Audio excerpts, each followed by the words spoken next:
If you're thinking of selling your home and buying another one, the big question is, should you sell first or buy first? This is a very tricky question, and if you get it wrong, it can cost you both financially and emotionally. Let's break down the pros and cons of both paths, just like I do for my clients, and show you how to safely navigate your transition.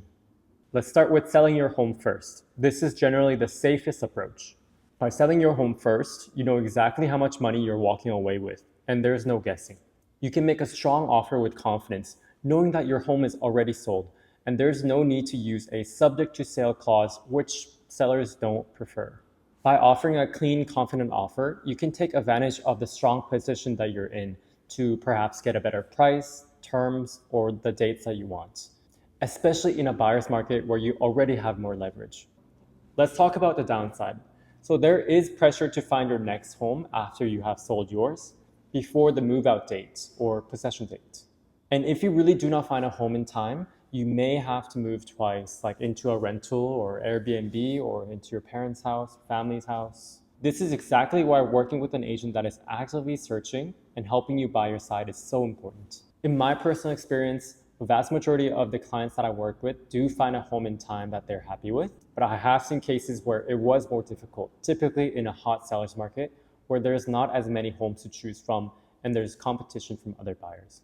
You would typically want anywhere from 5 to 10 weeks or more to shop around for your next home until completion. So overall, selling your home first and buying your home second is seen as the most common and the safest option for most. Option number 2 is to buy first and then sell your home second.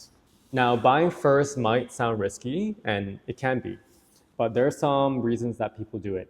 It gives you more control of what you buy and the time to find the right home, especially if what you're looking for is very specific or the market is hot and there's not many options to choose from. The pro is that there is no time limit to finding your next home.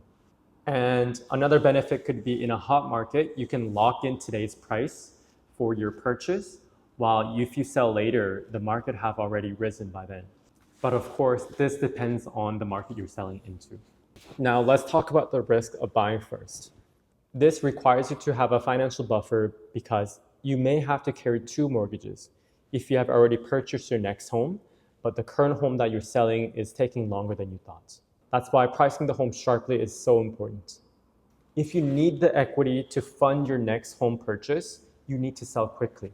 And if the completion is already coming up, you have to sell quick. That often means you have to lower the price. Buying first can be a good option if you have the financial luxury to do so, or you have the risk tolerance, or you're able to carry 2 mortgages for a period of time. Your decision has to be grounded in the current market conditions.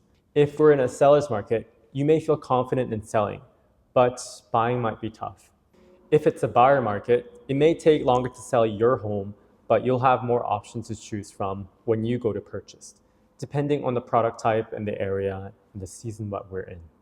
That's why strategy matters, not just gut feeling. Now let's talk about some of the other options that are available. There is subject to sale. You make an offer on your next home purchase, but only move forward if the current one that you're selling is priced sharply. Sellers don't love this clause, but it may work in a slow market where they're just happy to get an offer. The sellers would probably like to see that your home is priced to sell, not just to sit on the market and they have to wait forever.